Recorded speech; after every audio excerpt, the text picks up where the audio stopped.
What's good, everybody, man? It's your boy Kenny Chow. We back with another reaction video. If you're new to the channel, be sure to click that subscribe button right now.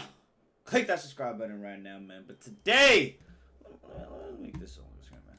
Today, you guys, man, we got a big trade. All right, the OKC Thunder has traded Chris Paul to the Phoenix Suns. Now, there was a lot of speculation of this happening leading up to the the trade block opening up today officially, 9 a.m. On a Monday. What's today's date? The 16th, right? A lot of teams been talking about it. They even talking about James Harden, Dennis Schroeder. There's a lot of different trades going on, or it's trades rumors going on. But this one actually fell through. And here's the final results. We got the Thunder worked with Chris Paul. Oh wait, no. Okay, so the deal sends Chris Paul and Nader. I'm just gonna call him that. Nader to the Suns for Kelly Oubre, Ricky Rubio, Ty Jerome, Jalen Lecque, and a 2022 first round pick. Now, they didn't trade away their first round pick they got this year at number 10. But I don't like this trade, man. I personally don't like this trade. I think they gave up too much for Chris Paul. Now, let me know in the comment section what you guys think. I personally think they gave away too much for Chris Paul. They went 8-0 in the bubble, you guys. They gave away Kelly Oubre, Ricky Rubio. Now, Ty Jerome and Jalen hasn't played a lot. Maybe they played a little bit this year for the Phoenix Suns, but two very good potential players. And they gave away a first round pick. The Thunder gave away Chris Paul on a max contract, you guys. You guys gotta understand that. A lot of y'all, when I tweet, man, saying these are bad trades, you guys gotta look at the really big details. All right. Let me double check what Chris Paul's contract is, because I know it's ridiculous. It's a fat contract. Okay, so he signed a 4-year, $160 million. Now, considering this is going to be his third year, right? Because he played for the Rockets 2 years ago. Then he played for OKC last year. Now he's on his third year. Roughly, I want to say what? My math is just effed up right now. So he's making $40 million this year, right? Considering the Suns are gonna take up on his contract, the rest of his contract, right? So he got $80 million left. It's a big contract, and I know they just signed Devin Booker to that big contract. Aiden is most likely gonna get a big contract coming up too. And it's just interesting, man. Interesting. I really think they fumbled the bag with this trade, taking on a big contract. Now they can't really chase anyone big in free agency unless they move more pieces. But yeah, man. I'm not saying they're not going to be a playoff contender team. I think they'll be still a playoff contender team. But I think they gave away way too much, man. Kelly Oubre is a rising star. Ricky Rubio actually finally found the team that he can score, he can facilitate. When he was on the Jazz, he was more just a facilitator, not really scorer. I forgot what other team he went on before that, or after that. Or Timberwolves. When he was on the Timberwolves, he was kind of, saying just a facilitator. He was known as a facilitator his whole life. Mans was averaging almost like 13 points a game, plus almost 7 assists a game last year, man. That's just off my head. I don't know the real stat, but it was somewhere around that range. Like, he was actually playing really well. Like I said, man, they went 8-0 in the bubble.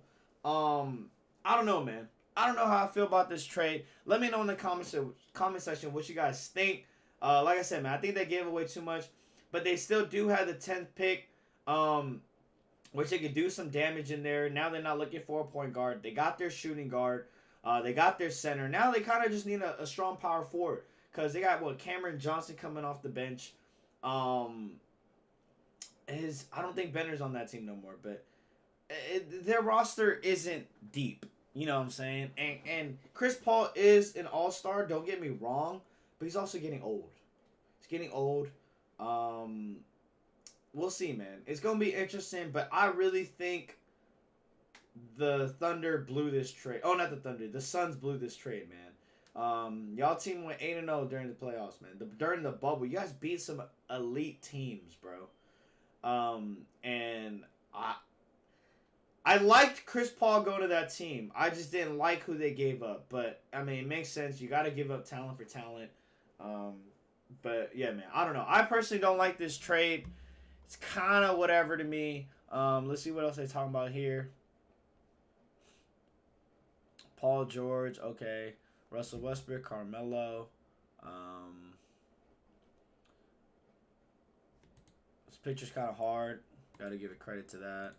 They'll be a good team. They'll be a good playoff team. But I think that the Suns gonna need to pick up some really just cheap key pieces, bro. Cheap key pieces. But I think a lot of those cheap key pieces are gonna go to the Lakers, man. They already said it, for real, for real. So I mean, yeah, man. And this trade right here, bro. This trade's actually it's really interesting because apparently the guy who they traded for, the Musa dude, he was actually wearing number 13. And James Harden, number 13. James Harden, number 13. It's kind of clicking a little bit, man. It's kind of clicking. All right. I think the Nets are really trying to make a move for James Harden, man. Like, legit move. And like I said, and I tweeted about it, man. They're not gonna be a top 5 team. They're not gonna be a top 5 team, bro. I don't care what none of y'all say. They're not gonna be a top 5 team. They would have to literally give up Jarrett Allen, Spencer Dinwiddie, Karis LeVert. That's pretty much the team, the players that made up the team, bro. Kyrie's not the same anymore, man. Ever since he left Cleveland, he has not been the same Kyrie that we've seen throughout these years, for sure. KD is coming off an Achilles injury. Now, I'm not saying he's not going to be top 5 in the league still. He probably is. But coming off those injuries, bro, it's really tough to say the player's going to be they're going to play the exact same kind of caliber they were before that injury. And it's facts, man. It's facts. And a lot of y'all think it's like, oh, he's just going to come back all 100%. Like, nah, man. When you come back from injury, bro, you're never really 100%. I saw this interview with Dwayne Wade. He was talking about it, man. Because Dwayne Wade had a lot of knee problems. He would talk about it and say he was never 100%. Like, his knees were never 100%, even after years of surgery, right? It's like, he even said himself, when you get injured, man, you never really come back 100%. And that's just facts. Some people now, it's a little different. Like Russell Westbrook, he torn a lot of ACLs, tore a lot of MCOs. But he came back a beast. You know what I'm saying? It obviously doesn't apply to everybody. Russell Westbrook's a prime example of that. But at the same time, Achilles injuries is very different, bro. Very different. Look at DeMarcus Cousins. Didn't really come back the same. Even when Kobe, rest in peace, man. When he came back from his Achilles, he wasn't the same player, And now, like I said, man, KD's game obviously is a little different from them two. But it's the same injury, man. And, praying for him. I hope he does come back 100% healthy and is able to hoop like the way he did, because I do miss seeing KD on the court. But we got to consider the fact that he might not, man. He might not. Plus, James Harden is a ball-dominant player. He's super ball-dominant. He needs the ball almost, 90% of the time. You guys seen that at the Rockets, man. Are we gonna see KD and Kyrie kind of sit back and let James do his thing? Or is James going to be a spot-up shooter type player? Who knows, man? Like I said, I don't think that team, like I said, they're going to be top 5 in the league, bro. Like, there's so many other better well-built teams out there, man. And that's just my personal opinion. Let me know if y'all want to, little debate, man. If y'all want to debate on this, let me know in the comment section down below what y'all think about the Chris Paul trade. Let me know what y'all think about the James Harden trade. And yeah, man, that's going to do it for today's video. Catch y'all later next time. Be sure to subscribe to the channel. Peace!